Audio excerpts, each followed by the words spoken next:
Labdien!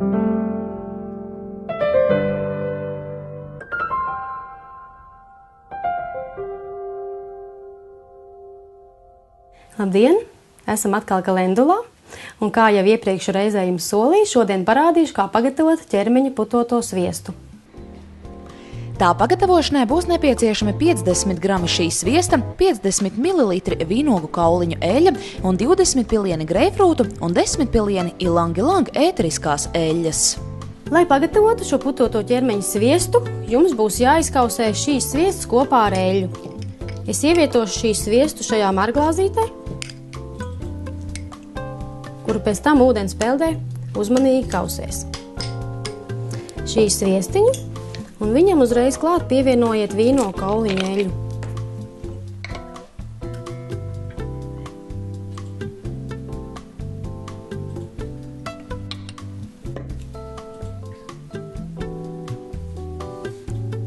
Kad šīs abas sastāvdaļas savienotas, liekam viņu karsēties, izkausēties karstā ūdens peldē. Jākausē ļoti uzmanīgi, lai temperatūra nepārsniegtu 40 grādus. Tātad ūdens nedrīkst būt karstāks, kā jūs varat tur izturēt, ieliekot pirkstiņu. Jo šīs sviestiņš tad zaudē savu vērtību. Šis ir nerafinēts, ļoti vērtīgs šīs sviests, kas vislabāk arī apgādās ādu ar dažādām barības vielām, un tāpēc būsim saudzīgi ar viņu. Un tagad rūpīgi un pacietīgi jākausē. Kad ir šīs sviests izkusis pilnībā, ņemsim viņu ārā. Un tagad sāksies putošanas process. Vislabāk putot ir ar parasto virtuves mikseri, un vislabāk ir, ka jums šis kausējums un eļļa ar šīs sviestu ir augstā trauciņā, nevis lēznā bļodā, jo citādi viņš šļakstīsies. Tāpēc es izmantoju virtuves mikseri, ja tikai ar vienu kājiņu, un sekojos būs šis miksēšanas process. Tikko kā viņš ir izkausēts, viņš ir vienu reizi kārtīgi jāsamiksē un jāliek pēc tam saldētavā uz 5 minūtēm.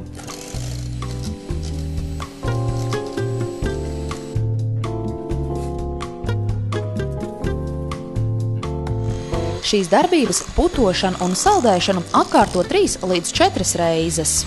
Sviestiņš ir smuki saputots, ieguvis krēmīgu konsistenci, ļoti patīkamu. Tagad viņš ir praktiski gatavs. Bet, lai būtu viņam lielāka efektivitāte un arī patīkams aromāts, es pievienošu vēl 2 ēteriskās eļļas, lai viņš līdzinātos tam skrūbītim, ko gatavojām pagājušā reizē. Greipfrūts būs 20 pilieni un ilang-ilang 10 pilieni. Greipfrūts arī ļoti labi darbojās pret celulītu, līdz ar to tas būs tāds papildus efekts, ja jūs pievienosiet greipfrūtu. Ēteriskās eļļas iemaisam kārtīgi iekšā, un tad sviestiņu var pildīt trauciņā.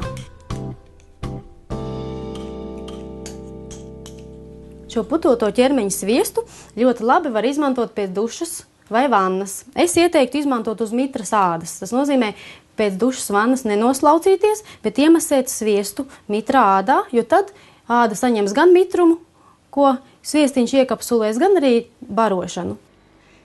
Putotam ķermeņa sviestam nepieciešamās sastāvdaļas: 50 grami šīs sviests, 50 ml vīnogu kauliņu eļļa, 20 pilieni greipfrūtu ēteriskā eļļa, 10 pilieni ilang-ilang ēteriskā eļļa.